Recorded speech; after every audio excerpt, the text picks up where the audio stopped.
पाखंडवाद पर आवाज उठाई थी हर्ष छेकारा ने। आत्मा तो बताता हूं लगभग मान के चलो 1000 प्लस लिखित में धमकियां मिल चुकी हैं। कैसी कैसी धमकी बताऊं? ऐसी ऐसी धमकी जो बड़े बड़े व्यापारियां दौरे फिरौती मांग्या करें, उनका मुंह लेकर जा रहे पुलिस सिक्योरिटी लेगा इंडिया रहे। और मैं रात के टाइम भी रोड आप अकेला घूमे जाऊंगा। 1000 प्लस धमकियां, बड़ी खतरनाक ऐसी ऐसी भी तेरे बच्चे ने मार देंगे।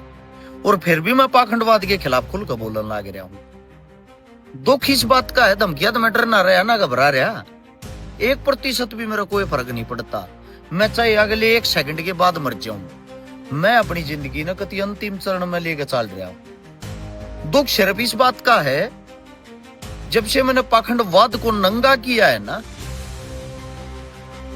जो मैं जहां चोट करना चाहता था वहां चोट हुई है पाखंडवाद पे। उनकी मेर में 1000 आदमी आगे हैं, लेकिन हर्ष छेकारा आज भी अकेला खड़ा। हर्ष छेकारा यह लड़ाई अपने लिए नहीं लड़ रहा। ना मेरे बच्चे पाखंडवाद तो जुड़ रहे, ना मैं जुड़ रहा। और आने वाले समय में अगर मैं जिंदा रह गया तो इतनी शिक्षा तो जरूर दे दूंगा कि पाखंडवाद तो बचना है। मैं तो जो हमारा समाज है, हमारा जो संपूर्ण हिंदुस्तान है, ये उसकी लड़ाई है। जो लड़ाई भगत सिंह और लड़े थे, बाबा साहब भीमराव अंबेडकर और लड़े थे, सेम पैटर्न था, सेम लड़ाई थी। वे भी तुमने पाखंडवाद आजादी दिलवाना चाहूं थे। उस टाइम भी थारी समझ में नहीं आई, आज भी नहीं आई है।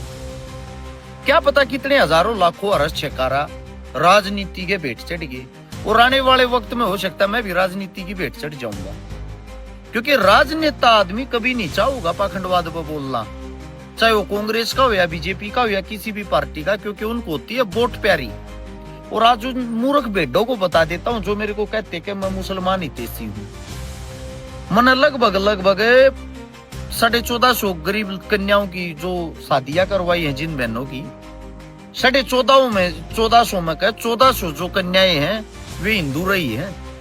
मुस्लिम टोटल 50 क्या 30 होंगी, 30 के लगभग। और जो पैसे जिन्होंने भी आज तक डोनेट किए हैं, उनमें हिंदू मुस्लिम हर एक इंसान न करे। मैं जिस चीज से तुम नकुल मिलाकर आजादी दिलवाना चाहूं वह बात यह है, हमारे जो बच्चे हैं, हमारी जो औरतें हैं, पढ़ी लिखी हमारी बहन है, जब उनका बच्चा ना होता शादी होने के बाद, वे मंदिरा में मस्जिदा में पाखंडिया के हाथ जोड़ती आंडे हैं कि बाबा जी कोई सी बबूत दो ने जिसता बालक हो जाए। बबूत बालक नहीं होता। मेरा इतना कहना, बेटा आप हॉस्पिटल में जाओ, अपने पति के और अपने चेकअप कराओ। कमी आप में है, अपनी दवाई लो, आपके पति में अपने पति से दवाई दिलवाओ। सही जगह पर ट्रीटमेंट काम करेगा जब वो बच्चा पैदा होगा। सेम ऐसे ही जब किसी का टेस्ट आवे है, पेपर आवे है, मंदिर मस्जिद हम जाकर हाथ जोड़ कर खड़ा हो जाएगा, हे वो बाबा, हे महाराज, हे गुरुजी पास करवाइए। हाथ जोड़ने से कोई पास नहीं होता। IAS IPS जो लगे हैं वो शिक्षा से लगे, पढ़ने से लगे हैं। मैं कहता हूँ आप पढ़ने जाओ, हाथ जोड़ने की जरूरत नहीं पड़ेगी। जब किसी को इलाज की जरूरत होती है, हाथ की बात हो रही है, किसी का कैंसर भी हो जाए, वो भी जायडा मंत्रा तो फूका तो ठीक करवावे हैं, उससे ठीक नहीं होगा। आपका जो कैंसर है वो ठीक होगा टाइम से दवाई लेने से। यही बातें मैं आप लोगों को समझाना चाहता हूँ। इससे अलग मेरा कोई एजेंडा नहीं है। ना मेरी को शाखा है, ना मेरी को ब्रांच है, ना मैंने की तो को बाबा बैठा रहा क्या। अगर मैं दूसरे का अपमान करा के और दूसरे का मतलब और दूसरे ने रोस्ट करके और अपनी फैन फॉलोइंग बढ़ाने लग रहा हूँ, ना मैं किसी बाबा का चेला हूँ, ना किसी गुरु का चेला हूँ। मेरे को दुख इस बात का है, इस लड़ाई में अगर 5% आदमी, 5 तो ज्यादा नहीं होते, 5% आदमी मेरा साथ दे देना, 5% आदमी मेरे साथ उठकर अपनी हिम्मत दिखा दे, गारंटी देता हूं पाखंडवाद ने जड़ तक खो दूंगा। 1500 साल का इतिहास पढ़ रहा हूं इस पिछले 1 साल में, यानी कि जो हमारी 5वीं ईस्वी थी, 500वीं ईस्वी, वहां से लेकर 2025 तक की वे बारीकियां पढ़ रखी हैं। आप लोगों की क्या कीमत थी, क्या अहमियत थी, कद कौन सा भगवान पैदा होया भी ना होया, पाखंडवाद कितना शुरू होया, पाखंडवाद में हम क्यों फंसे, उन 1500 साल से ही हम पाखंडवाद में फंस रहे हैं। एक एक चीज के साथ, सबूत के साथ सबको नंगे कर सकता हूँ।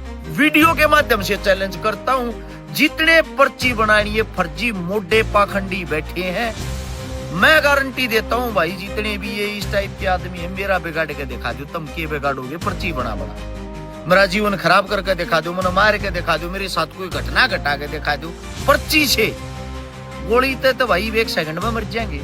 दूसरी बात ये है, जितने जो धमकी देने लग रहे, उन धमकी वाले भाइयों से एक बात कहूंगा, सोशल मीडिया पे धमकी देने से कुछ नहीं होता मेरे दोस्तों, या तो मन मार दो, वरना मैं जब तक जिंदा रहूंगा तुम्हारे लिए कैंसर बढ़ती जाएगी, कैंसर की तरह हूं मैं दिन प्रतिदिन समाज को जागरूक करता जाऊंगा, और गारंटी देता हूं एक न एक दिन ये समाज जागेगा।